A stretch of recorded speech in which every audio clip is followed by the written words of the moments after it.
Oi, pessoal, tudo bem? Sejam todos bem-vindos. Eu sou a Aline e hoje a gente vai conversar sobre mais algumas leituras, sobre as atualizações das minhas leituras, digamos assim, do 1001 livros para ler antes de morrer. Bora lá? Eu já tenho 2 vídeos aqui no canal sobre as minhas leituras desse livro aqui. E hoje eu estava olhando aqui e eu já li 42 livros dos que são indicados aqui, dos que eu quero ler, né? Porque eu já falei que, tipo, não é minha intenção ler tudo que tem aqui, são alguns. E até achei que é pouco, sabe? Perto da quantidade que eu quero ler. Mas, devagarinho tô indo.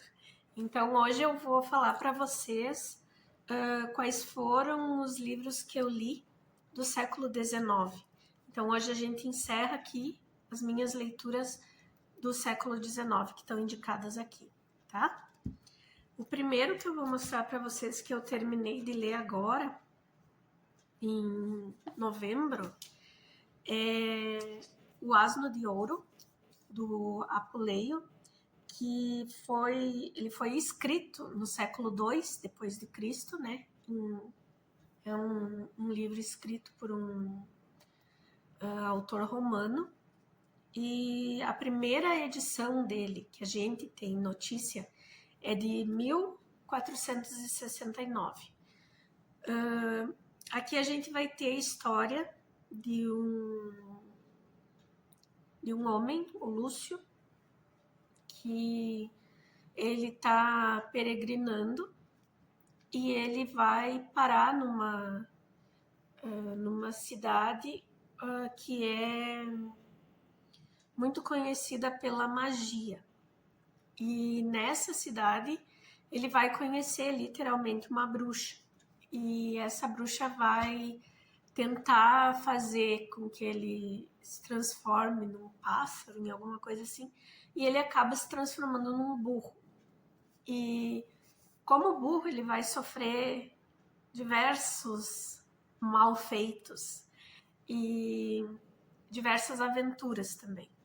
Mas tem coisas aqui que são tão absurdas assim que eu ri, sabe? Tem partes que eu achei muito pesadas assim e desnecessárias. Porém, teve outras partes que é tanto azar para uma pessoa só, sabe? Que acaba virando meio cômico, assim. Mas, ai, tem situações que podiam ter passado sem, sabe? Sem a referência. Mas, enfim, vale muito a pena, tá? Ele é. Eu achei uma leitura bem fluida, para dizer a verdade. Tirando esses assuntos mais intragáveis, assim. Mas a leitura, ela foi bem fluida e pela importância da obra, eu acho que vale a pena a leitura, tá? Depois, eu tenho aqui o próximo livro, que foi publicado pela primeira vez em 1865, que é Alice no País das Maravilhas. Esse livro eu li ele faz muito tempo, de verdade, assim. E até essa aqui que eu tenho é veio numa caixa da TAG, essa edição, com mais 2 de literatura clássica. Veio esse da Alice, Um Estudo em Vermelho, do Sir Arthur Conan Doyle, e O Alienista, do Machado de Assis. Eu comprei a tag Curadoria durante um ano, eu fui assinante, e eles mandaram de presente. E a história da Alice, eu acho que é uma das histórias que a gente tem mais adaptações, né? Para cinema, para teatro, para desenho animado, enfim. Mas é uma história bem interessante. Eu gosto muito, sabe? Eu acho que tem diversas metáforas aqui que são muito interessantes. E mesmo a gente achando às vezes que é uma história infantil, infanto-juvenil, ela traz bastante reflexão pra gente, assim, pros adultos. Então, eu acho que vale super a pena. tá? Depois eu tenho O Conde de Monte Cristo, que eu li esse ano, li lá no comecinho do ano. E ainda não fiz uma resenha sobre ele, porque eu quero ler mais coisas do Dumas para fazer uma resenha bem boa, e inclusive eu ainda quero ler uma biografia, assim, eu quero saber mais sobre a vida do autor. Mas essa obra foi publicada entre 1845 e 1846 em folhetim. Então, o Dumas, ele é conhecido pela pela extensão das suas obras, né? Mas por um motivo muito vantajoso para ele, porque ele ganhava conforme ele ia publicando. Então, quanto mais tempo ele levasse para publicar a obra inteira, ele ia ganhar muito mais, né? E então a gente tem o Conde de Monte Cristo, que foi assim em folhetim. Nós temos os Três Mosqueteiros, que foi assim em folhetim também. Depois, na história dos Três Mosqueteiros, eu acho que é a maior saga assim dele, porque tem o livro Os Três Mosqueteiros, que é enorme. Depois ele fez o 20 anos depois, que também é grande. E depois a gente tem as aventuras do Visconde, que é mais extenso ainda. Aqui no Brasil, nós temos a tradução e as edições da editora Zahar, dessas 3 obras. Na verdade, a editora Zahar publicou Os Três Mosqueteiros, naquelas edições lindas deles, comentadas. Daí depois eles publicaram o 20 anos depois. E esse ano eles publicaram o Visconde. E é a primeira parte. Eles dividiram, não sei se em 2 ou em 3 partes, essa última parte toda da obra.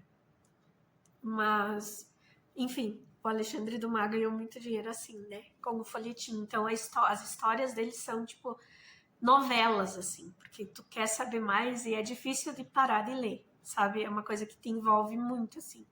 E esse aqui é maravilhoso. Embora eu já tenha comentado com vocês um outro vídeo que eu falei sobre esse livro aqui, sobre essa edição em especial, que é da Zahar, mas é a edição de bolso. Então aqui ela só tem o texto mesmo, né? Não tem extras e nem comentários. E como eu estava lendo de noite, não é uma edição que facilitasse para mim, porque a gente consegue ver as letras na página anterior, sabe? É muito fininha a folha. Mas tem a obra inteira, a obra é muito boa e foi maravilhoso fazer essa leitura, tá? Eu diria que é uma das minhas novelonas, assim, né? Novelão no sentido de te prender, né? Porque é um baita de um livro. Mas é um dos meus favoritos, assim. Eu não queria parar de ler esse livro. É muito bom. Depois, eu tenho aqui do Machado de Assis, que eu não tenho o livro porque eu tinha lido há muito tempo atrás e depois eu li no Kindle. Então, eu não tenho ele aqui para mostrar para vocês, mas é o Memórias Póstumas de Brás Cubas, que foi publicado em folhetim, inclusive, em 1880, pela primeira vez. E a primeira edição completa dele é de 1881. E é um clássico nacional, né? Todo mundo, de alguma forma, teve acesso a essa obra, ou em filme, porque tem, né? Foi feita uma adaptação. Ou lá no ensino médio, que a professora de literatura falou certamente sobre essa obra. E é também muito bom de ler, é muito gostoso. Eu acho que agora a gente, quando eu li agora no Kindle adulta, a gente olha tudo aquilo com outro olhar, sabe? Vale super a pena, é um baita livro.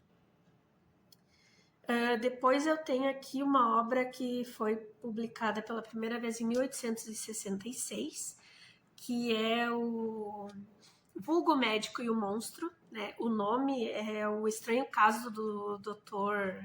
Jekyll e do Sr. Hyde, mas a gente conhece como O Médico e o Monstro. E é do Robert Louis Stevenson. E agora, devido à cultura pop, a gente já conhece muito assim da história e do plot twist, né? Mas para quem não conhece, não sabe nada, nem vou falar aqui, porque é muito bom de ler, sem conhecer, sabe? É interessantíssimo, é uma obra maravilhosa, é curtinha, é muito bem escrita e eu fiquei fascinada também quando eu li. Depois nós temos publicado em 1891 o Retrato de Dorian Gray, do Oscar Wilde, que é uma obra que eu acho fantástica, eu acho muito boa essa obra. Porque ela vai trazer diversas questões da alta sociedade inglesa, britânica, né, no século XIX, em relação a costumes e em relação a sexualidade, enfim. Aqui a gente vai ter a história de um rapaz jovem que muito bonito e que foi convidado por um pintor, pelo Basil, a postar como modelo para um quadro. E nesse retrato que o Basil faz dele, ele realmente mostra e captura toda a beleza daquele jovem. Só que aquele jovem estava começando na alta sociedade londrina e a beleza dele acabou atraindo muita atenção de muita gente rica. E com isso, ele aprendeu a usar da sua beleza para diversos fins. E ele acaba não tendo uma índole muito boa, já que todas as portas simplesmente se abrem para ele devido a essa beleza. Mas é uma obra que, além de muito bem escrita e de ter um assunto assim que segura a gente, sabe, que prende, eu acho que é uma obra que ela, para mim, pelo menos assim, ela trouxe muito conhecimento do pensamento da sociedade e da hipocrisia, porque todo mundo tentava se mostrar uma coisa que não era, sabe? E o fato dele começar a dar a cara a tapa, assim, o Dorian, e fazer o que ele quer e não dever nada para ninguém, não dar satisfação para ninguém, é uma coisa que, ao mesmo tempo que a gente entende que ele está se achando numa liberdade, digamos assim, ao mesmo tempo esse quadro é que vai acumulando tudo isso, sabe? Então, assim, eu achei muito bom, tá? Para quem não leu, eu super indico o Retrato de Dorian Gray. O próximo que eu vou mostrar para vocês é As Aventuras de Sherlock Holmes, do Sir Arthur Conan Doyle, que foi publicada pela primeira vez em 1892. E assim, eu tenho essa edição aqui, que é da Barnes Noble, que eu ganhei do meu excelentíssimo. É uma edição belíssima. E aqui tem toda a obra, né? Sobre Sherlock Holmes, no caso. E o primeiro contato que eu tive com as histórias do Sherlock Holmes, eu era muito nova. Eu acho que eu tinha de 11 para 12 anos. E foi de uma maneira bem interessante, porque o meu pai assinava na época a Zero Hora, que é um jornal aqui do Rio Grande do Sul, e estava acontecendo um caso muito famoso em Londres, e eu li pela primeira vez nessa matéria falando sobre a Scotland Yard. E, tipo, eu amei, assim, de ter interesse de conhecer mais. Daí, o meu pai me deu o primeiro livro meu, do Sherlock Holmes, que foi até Um Estudo em Vermelho, que é a primeira aparição, né, dele.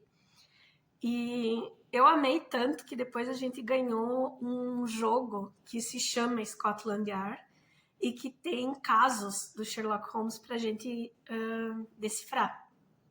É muito legal. Eu amava jogar isso com os meus irmãos. E eu nunca mais consegui parar de ler, sabe? Então, tipo, não é uma coisa assim que eu já li todos. Não, eu não li todos. Mas sempre que eu posso, eu leio um caso, sabe? E eu amo mesmo. Então, para quem nunca leu nada do Sherlock Holmes, eu super indico, tá? Porque é muito bom, de verdade. Depois, a gente vai ter, em 1896, o Quo Vadis. Esse livro eu li esse ano também, num clube de livro que eu participo, da Jamile e da Karine. É o Clube Livros sobre Livros. E a gente leu ele na edição de Roma. Aqui a gente vai ter... a história vai se passar no período romano, em que o Nero era o imperador, e a gente vai ter uma história sobre o cristianismo primitivo. Então a gente vai ter um patrício, é Vinícius o nome dele, e ele é um romano puro, e ele vai se apaixonar por uma moça que mora numa família que, embora romana, se converteu ao cristianismo. Então aqui a gente vai ver toda a relação do império descobrindo sobre essa nova religião e a maneira como eles vão tratar os cristãos, assim. É um livro bem bom, tá? Ele usa dessa história do romance para nos guiar por toda essa história que está acontecendo em Roma nesse período. E é muito interessante. É muito interessante mesmo, vale super a pena, tá? Ele é grandinho assim até, mas é uma ótima leitura. Depois nós vamos ter, em 1897, a publicação do Drácula, de Bram Stoker, que é uma das minhas obras favoritas da vida. E eu amo essa edição, que é a da Dark Side Books. Ela é uma réplica da primeira impressão do Drácula lá no século XIX. Então, eu achei muito legal.